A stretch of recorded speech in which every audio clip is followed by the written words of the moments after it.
ایک دفعہ کا ذکر ہے، کسی گاؤں میں ندی کے کنارے ایک عورت اپنی دو خوبصورت بیٹیوں کے ساتھ رہتی تھی۔ وہ ہر وقت لڑتی جھگڑتی رہتی تھیں۔ حیا اور پری ایک دن حیا پودوں کو پانی دے رہی تھی کہ حیا نے ایک خوبصورت پھول دیکھا۔ اس نے وہ پھول الفاٹے لیا۔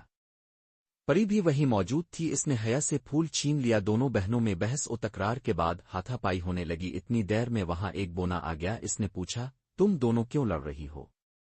پری نے ساری صورتحال بتائی۔ بونے نے وہ پھول حیا سے لیا اور بولا، تم دونوں میں سے جو بھی ندی پہلے پار کرے گا یہ پھول اسی کا ہو جائے گا۔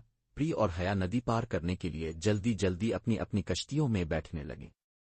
حیا اپنی کشتی پر چڑھنے کے لیے آگے بڑھی ہی تھی کہ اس نے ایک خرگوش دیکھا جس کے پیر میں کانٹا چبھا ہوا تھا۔ حیا نے اس کے پیر سے کانٹا نکال دیا۔ جیسے ہی اس نے اس خرگوش کے پیر سے کانٹا نکالا، خرگوش نے ایک طرف اشارہ کرتے ہوئے کہا کہ تم یہ لکڑی کا ٹکڑا لے لو، اس سے تم جلدی ندی پار کر لوگی۔ حیا نے اسے لیا اور کشتی میں سوار ہو گئی۔ دوسری طرف پری اپنی کشتی میں بیٹھی یہ سارا منظر دیکھ رہی تھی۔ اس نے زمین سے پتھر الفاٹے الف اور خرگوش کو دے مارا۔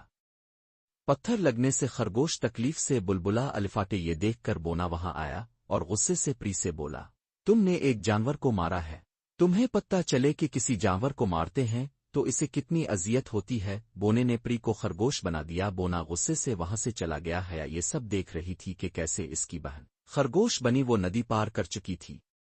وہ فوراً واپس آئی اور بونے کا پیچھا کر کے اس کے پاس پہنچ گئی اور کہا، بونے بھائی رکو۔ حیا بولی، بھائی میری بہن کو سبق مل گیا ہے، اسے معاف کر دیں، آئندہ وہ کسی جانور کو نہیں مارے گی۔ بونا پری کے پاس واپس آیا اور اس پر منتر پڑھ کر پھونکا، وہ دوبارہ خرگوش سے انسان بن گئی، جبکہ بونا یکائک ان کی نظروں سے غائب ہو گیا۔ حیا پری کے ساتھ واپس گھر آ گئی۔ انہوں نے دیکھا کہ بونے نے پھول وہیں ڈال دیا تھا۔ پری نے الفاٹے کر وہ پھول حیا کو دے دیا اور اس دن کے بعد سے وہ کبھی کسی سے نہیں لڑی۔